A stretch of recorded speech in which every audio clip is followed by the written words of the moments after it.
नमस्कार दोस्तों, स्वागत है आप सभी का मेरे YouTube चैनल लॉ बाय केबी में। आज हम पढ़ने वाले हैं भारतीय संविदा अधिनियम 1872 की धारा 18 के बारे में, जो कि बात करती है मिस रिप्रेजेंटेशन के बारे में, यानी दुर्व्यपदेशन।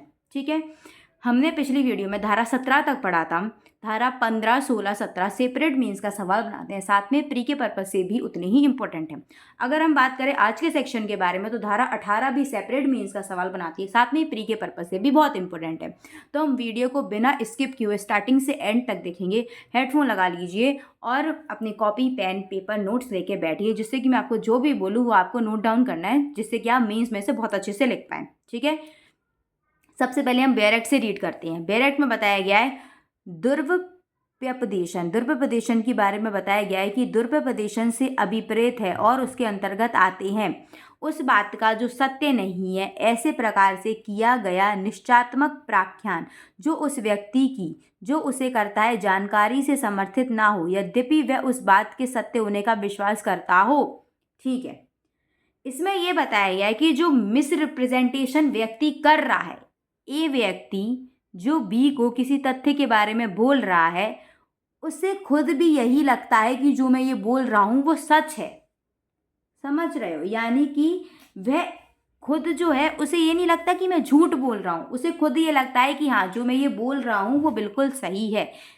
उस बात का जो सत्य तो नहीं है, जो सच नहीं है, जो ए बोल रहा है वो अगर देखा जाए तो वो सच नहीं है, पर वो इस प्रकार से उसे बोलता है, इवन जो उसे वो बोलता है वो उसे खुद ऐसा लगता है कि हाँ, मैं सच बोल रहा हूँ। ठीक है, एक एग्जाम्पल से लेते हैं। ए जो है वो बी के साथ एक कॉन्ट्रैक्ट करता है, ठीक है, या फिर उसे एक प्रस्ताव देता है, प्रपोजल देता है और उसमें कुछ लिखता है कि ऐसा ऐसा है। एक कपट में क्या होता है कि ए को पता होता है कि जो भी मैं ये बी से बोल रहा हूँ ये मैं झूठ बोल रहा हूँ, लेकिन यहाँ ए को इसको पता नहीं होता, उसे ऐसा लगता है कि जो भी मैं बी से बोल रहा हूँ वो मैं सच बोल रहा हूँ। वह खुद जानकारी से समर्थित नहीं होता, वह खुद उस बात के सत्य होने का विश्वास करता है। ठीक है, अब आपका सेकंड आता है, कोई एक ऐसा कर्तव्य भंग जो प्रवंचना करने के आशय के बिना किया गया हो। कोई ऐसा भी वो जो है वो अपनी ड्यूटी को ऐसे ब्रीच करता है, any breach of duty which without an intent to deceive. उसका इंटेंशन नहीं होता उसे धोखा देने का, पर फिर भी वो अपना ऐसा ब्रीच ऑफ ड्यूटी करता है जिससे कि उसको तो फायदा हो जाता है पर सामने वाले को नुकसान हो जाता है।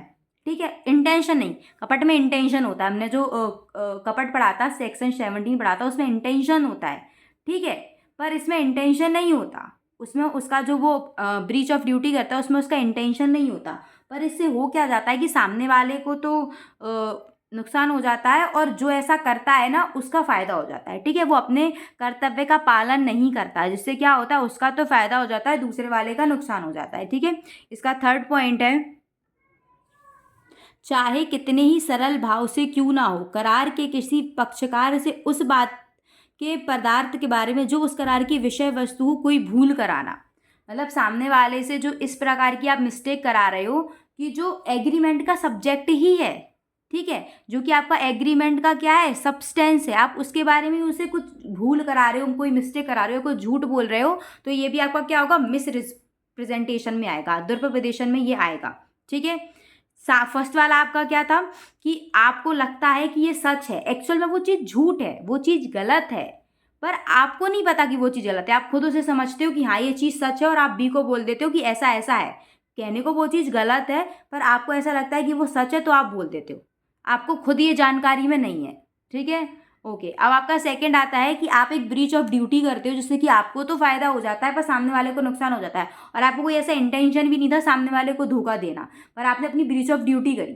ठीक है, थर्ड क्या होता है कि आपका कितना भी अच्छा आप इनोसेंट क्यों ना हो, आपका कितना भी जो नेचर है वो इनोसेंट क्यों ना, आपकी जो भावना है वो कितनी भी इनोसेंटली क्यों ना हो, पर आपने जो एग्रीमेंट किया वो एग्रीमेंट ऐसी मिस्टेक से सामने वाले को कराया जो कि एग्रीमेंट की विषय वस्तु थी। ठीक है, करार के किसी पक्षकार को आपने जो कि उस बात के बारे में आपने भूल कराई जो कि करार की विषय वस्तु थी, जो करार का ही विषय था, यानी जो सब्सटेंस मैटर था, जो सब्सटेंस थिंक थी एग्रीमेंट की, आपने उसी के बारे में उसे झूठ करा दिया। तो ये तो तीन, अगर यहाँ पे तीनों चीज़ों में से कोई भी एक करके किसी इंसान की सहमति लेते हो पक्षकार की, तो ये आपकी दुर्व्यपदेशन द्वारा सहमति ली जाती है। ठीक है, यानी मिस रिप्रेजेंटेशन का आप प्रयोग करके किसी इंसान की सहमति ले रहे हो। अगर आप 1, 2, 3 में से किसी भी चीज़ का प्रयोग करके, किसी भी बात का प्रयोग करके अगर आप किसी सामने वाले पक्षकार की सहमति लेते हो तो ये दुर्व्यपदेशन द्वारा की गई सहमति ली जाती है। और अगर फिर ऐसा कोई भी कॉन्ट्रैक्ट बनता है तो वो कैसा होता है, वॉइडेबल होता है। वॉइडेबल कॉन्ट्रैक्ट क्या होता है मैं आपको बता चुकी हूँ। वॉइडेबल कॉन्ट्रैक्ट ऐसा कॉन्ट्रैक्ट होता है जो वैलिड होता है जब तक कि उसे क्या नहीं कराया जाए, या तो वॉइड नहीं कराया जाए या कैंसिल नहीं कराया जाए। और वॉइड और कैंसिल कौन करा सकता है, जिस पक्षकार की आपने ऐसे सहमति ली है, ठीक है, जिस पक्षकार की आपने इस प्रकार से सहमति ली है, दुर्व्यपदेशन का प्रयोग करके, कपट का प्रयोग करके, प्रपीड़न का प्रयोग करके आपने सामने वाले पक्षकार की सहमति ली है, उसके बिहाफ पर ये संविदा जो होती है वो शून्य करनी होती है। वही उसे जो है वो या तो चाहे तो वैध भी करा सकता है, परफॉर्म भी कर सकता है, चाहे तो कैंसिल भी करा सकता है। ठीक है, अब हम इसके एसेंशियल एलिमेंट्स देखते हैं। मीन्स में आप सबसे पहले इसकी डेफिनेशन लिखेंगे जो कि आपकी बेयर एक्ट में दी गई है, ठीक है, पूरी।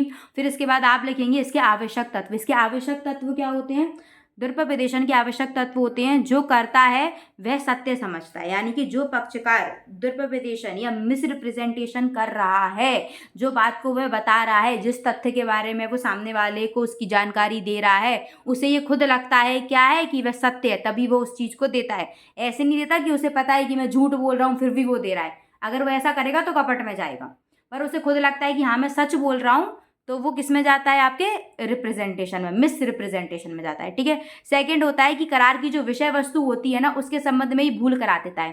करार का जो सब्सटेंस थिंग है, करार की एग्रीमेंट की जो सब्सटेंस मटेरियल है, सब्सटेंस थिंग है, उसके बारे में ही क्या करा रहा है, सामने वाले से मिस्टेक करा रहा है। ठीक है, कर्तव्य का उल्लंघन करता है, ब्रीच ऑफ ड्यूटी करता है, जिससे कि वो जो ब्रीच ऑफ ड्यूटी करता है उसको तो कोई प्रॉफिट हो जाता है, एडवांटेज हो जाता है, पर सामने वाले पर उसका क्या होता है, प्रेजुडाइज इफेक्ट पड़ता है, प्रतिकूल प्रभाव पड़ता है, सामने वाले को हानि हो जाती है। ठीक है, और विदाउट इंटेंशन करता है, उसको कोई इंटेंशन नहीं होता सामने वाले को धोखा देने का।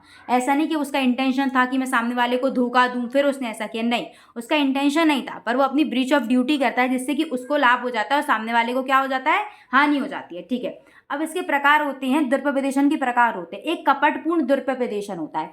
कपटपूर्ण का मतलब होता है कि सामने वाला व्यक्ति धोखा देने के आशय से, सामने वाले व्यक्ति को पता है कि मैं झूठ बोल रहा हूँ फिर भी वो झूठ बोलता है, तो ये क्या हो जाता है, कपटपूर्ण में आ जाता है। इसको हम, इसकी डेफिनेशन हम ऐसे लिख सकते हैं, वह व्यक्ति जानबूझकर, ठीक है, सत्यता में विश्वास किए बिना असावधानी से किसी सामने वाले व्यक्ति से यह कहता है, वक्तव्य करता है कि यह जो तथ्य है वह सत्य है, जबकि उसे पता है कि वह चीज़ सत्य नहीं है, तब भी वह कर रहा है। मतलब ये कहीं ना कहीं आपका जो सेक्शन 17 है ऐसा है कि सामने वाले को पता है कि हाँ मैं ये जो बोल रहा हूँ वो बिल्कुल गलत है, फिर भी वो सामने वाले को बोल रहा है, तो ये क्या हो जाता है, कपटपूर्ण। एक होता है निर्दोषपूर्ण, जो कि आपके 18 में बताया गया है, मिस प्रेजेंटेशन में 18 में आपका बताया गया है, ये इनोसेंटली किया जाता है। ये कैसा किया जाता है, मिस रिप्रेजेंटेशन इनोसेंटली किया जाता है। इसमें क्या होता है कि सामने वाला बोलता तो है झूठ, पर उसे खुद नहीं पता होता कि मैं झूठ बोल रहा हूँ, उसे लगता है कि मैं सच बोल रहा हूँ। बस इतना ही डिफरेंस है। फ्रॉडुलेंट मिसरिप्रेजेंटेशन में ऐसा है कि सामने वाले को पता है कि हाँ मैं झूठ बोल रहा हूँ, फिर भी वो झूठ बोलता है, ये कहीं ना कहीं आपका फ्रॉड जैसा हो जाता है। ठीक है, और इनोसेंटली मिसरिप्रेजेंटेशन में होता है, निर्दोषपूर्ण दुर्व्यपदेशन में होता है कि सामने वाला झूठ तो बोलता है पर उसे ऐसा लगता है कि वो झूठ नहीं, वो सच बोल रहा है। ठीक है, इसे हम लिखते हैं, बिना धोखा देने के आशय से सत्यता में विश्वास करते हुए दिया गया वक्तव्य है, जिसमें उसे खुद लगता है कि क्या है ये, कि मैं सच बोल रहा हूँ। ठीक है, चलिए आपको समझ में आ चुका है। तो आप इसमें मीन्स में क्या करेंगे, 18 सेक्शन लिखेंगे, इसके एसेंशियल एलिमेंट थोड़ा और इन्हें बड़े बड़े करके लिख देंगे। प्रकार में आप ये 2 लिखेंगे। ठीक है, एक आध आप इलस्ट्रेशन अपने मन से डाल सकते हैं। इलस्ट्रेशन में आप लिख सकते हैं, कपटपूर्ण में क्या होता है कि सामने वाले को पता होता है कि मैं झूठ बोल रहा हूँ, फिर भी वो झूठ बोल के सामने वाले पक्षकार को जो होता है वो उस तथ्य पर विश्वास कराता है। निर्दोष इनोसेंटली मिसरिप्रेजेंटेशन में क्या होता है कि सामने वाले को खुद ऐसा लगता है कि मैं जो बोल रहा हूँ वो सच है। ठीक है, उसे ऐसा नहीं लगता कि मैं सामने वाले को झूठ बोल रहा हूँ, वो धोखा देने के आशय से नहीं करता, उसे ऐसा लगता है कि हाँ जो मैं बोल रहा हूँ वो सच है, भले ही वो चीज़ झूठ हो। तो ये क्या हो जाता है, ये हो जाता है अपना दुर्व्यपदेशन, जिसे अपना मिथ्या व्यपदेशन भी, सिंपल मिथ्या व्यपदेशन कहते हैं। इसमें फ्रॉड करता है, उसको पता होता है। ठीक है, तो इतना ही थोड़ा सा माइनर सा डिफरेंस है। ठीक है, ये आपको जो निर्दोषपूर्ण दुर्व्यपदेशन होता है ये आपको सेक्शन 18 में बताया गया है, और जो आपका कपटपूर्ण दुर्व्यपदेशन होता है ये आपको सेक्शन 17 में बताया गया है। ठीक है, मतलब पर आप अगर मिस रिप्रेजेंटेशन में बात करेंगे सेक्शन 18 में, तो ये मिसरिप्रेजेंटेशन के ये दोनों प्रकार होते हैं, कपटपूर्ण भी होता है, एक निर्दोषपूर्ण भी होता है, दोनों ही मिसरिप्रेजेंटेशन है। ठीक है, आप दोनों को इसमें से लिख सकते हैं। तो अगर आपको वीडियो में कुछ भी समझ में नहीं आया होगा तो आप मुझे कमेंट सेक्शन में ज़रूर पूछ लेना। ठीक है, और अभी के लिए वीडियो को लाइक कीजिए, चैनल को शेयर और सब्सक्राइब कीजिए। Till then bye bye.